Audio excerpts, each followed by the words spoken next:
So this is going to be a short video. 6.3, number 75 was the question I was asked. So the original problem gives you this differential equation, and then this is my initial condition.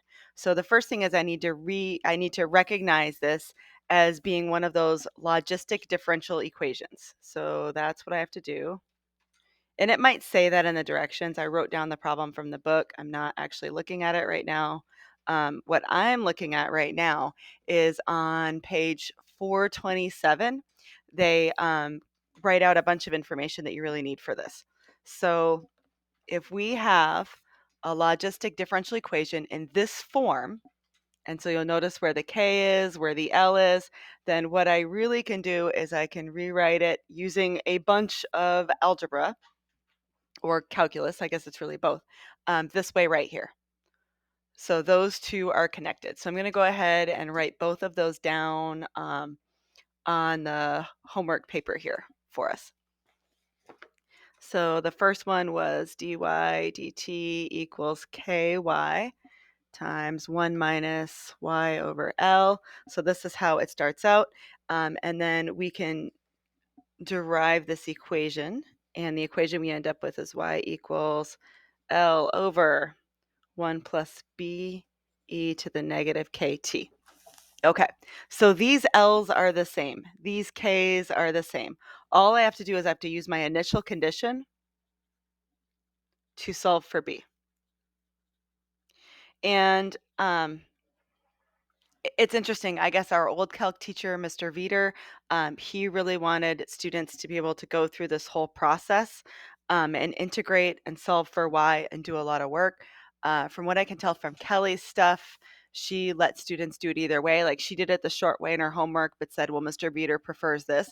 If I was in school right now, we would probably be trying to work on the longer way. But I think given that I'm not, and this is what we've got, we just go for the short and dirty. Let's memorize this. Let's use this. So there is a 1 in front of this y.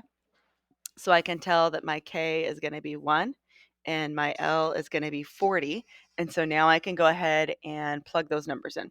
So I have y equals 40 over 1 plus be to the negative 1 times t power, because k is negative 1. And then I'm going to simplify that. And really, I could just sort of written negative t, right? But I wanted you to see where that k was coming from.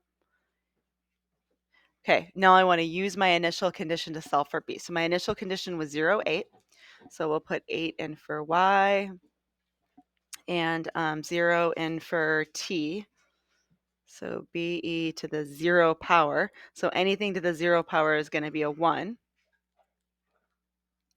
And then I need to solve. So this is like 8 over 1. So I would want to multiply across by equal signs. So 8 times 1 plus b equals 40. And then we'll divide by 8. And then we'll solve for b. So b is going to be 4. So now the last step is to actually plug everything in and write this equation.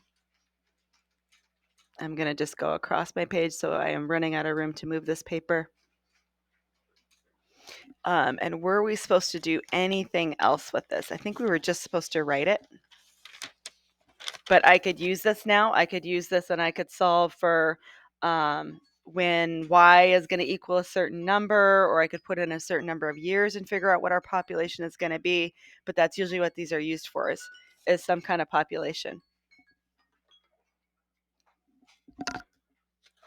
If we had to identify our maximum, remember our maximum is as t goes to infinity. That's our carrying capacity. So if I was going to find that maximum, I would be thinking about how as t gets bigger and bigger and bigger, this whole thing gets small until it's basically a 0. And so I would have 40 over 1, which is just 40. And then my initial amount, I would get by putting 0 in for t, but we already know that initial amount was 8. So those are the kinds of questions you're going to be asked for these problems. And expect one of these on your test.